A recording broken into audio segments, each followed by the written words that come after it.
Cinema എന്ന് പറഞ്ഞാൽ വളരെ കോംപ്ലക്സ് ആയിട്ടുള്ള ഒരു രംഗമാണ്. അതിൻ്റെ ഘടന തന്നെ അങ്ങനെയാണ്.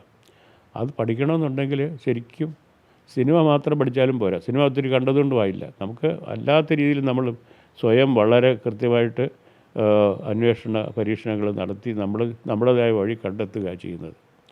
അതാണ് ലോക സിനിമയുടെ ഒരു തത്വം. അപ്പോൾ അതിന് ഹൃദയവിശാലതയില്ല എന്നൊക്കെ ഒരു മന്ത്രിയൊക്കെ പറയാന്ന് വെച്ചാൽ മന്ത്രി എന്തറിഞ്ഞിട്ടാണ് പറയുന്നത്? മന്ത്രിയുടെ രംഗമാണോ ഇത് പറയാൻ? മന്ത്രിക്ക് എന്തറിയാം ഇതിനെപ്പറ്റി? അറിവില്ലായ്മ ഒരു അനുഗ്രഹമാണ്. അത്രേ ഉള്ളൂ, വേറൊന്നും പറയാനില്ല. ക്ലീൻ അറിവില്ലായ്മയാണ്. നമുക്കവരെ പഠിക്കാൻ പോലും പാടില്ല. നമ്മൾ ഈ സാധാരണ ജനങ്ങളെല്ലാം വിചാരിക്കുന്നത് ഒരു മന്ത്രി എന്ന് പറഞ്ഞാൽ എല്ലാ കാര്യത്തിൻ്റെയും പരമമായ വിജ്ഞാനമാണെന്നല്ലേ.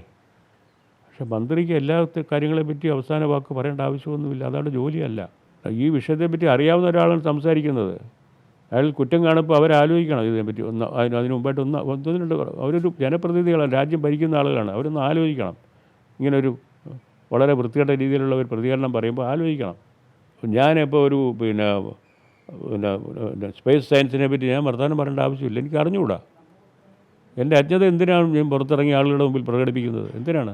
ഞാൻ പ്രവർത്തിക്കുന്ന രംഗത്തെപ്പറ്റി അറിയാൻ വയ്യാത്ത ആളുകളാണ് ഇവർ. മന്ത്രി ആയിക്കോട്ടെ അല്ലാതായിക്കോട്ടെ, അതേപ്പറ്റി കൃത്യമായിട്ട് അജ്ഞതയാണ് അവർക്ക്. അതുകൊണ്ടാണ് ഈ കമൻറ്റ് വരുന്നത്. അവർ പോപ്പുലറാകാൻ വേണ്ടി പറയുന്നതാണ്. ഇപ്പോൾ ടി വിയിലും ഇതിലുമൊക്കെ ചാനലിലൊക്കെ ഇങ്ങനെ ഇതിനെതിരായിട്ട് ഒരുപാട് വരുന്നില്ല. അപ്പോൾ അതിൻ്റെ കൂടെ കൂടിയാലേ പോപ്പുലാരിറ്റി ആകുമെന്നുള്ള തെറ്റിദ്ധാരണയിലാണ് ഇത് പറയുന്നത്. പക്ഷെ പറയുന്നത് അബദ്ധമാണെന്ന് അവർക്ക് അറിഞ്ഞുകൂടാ.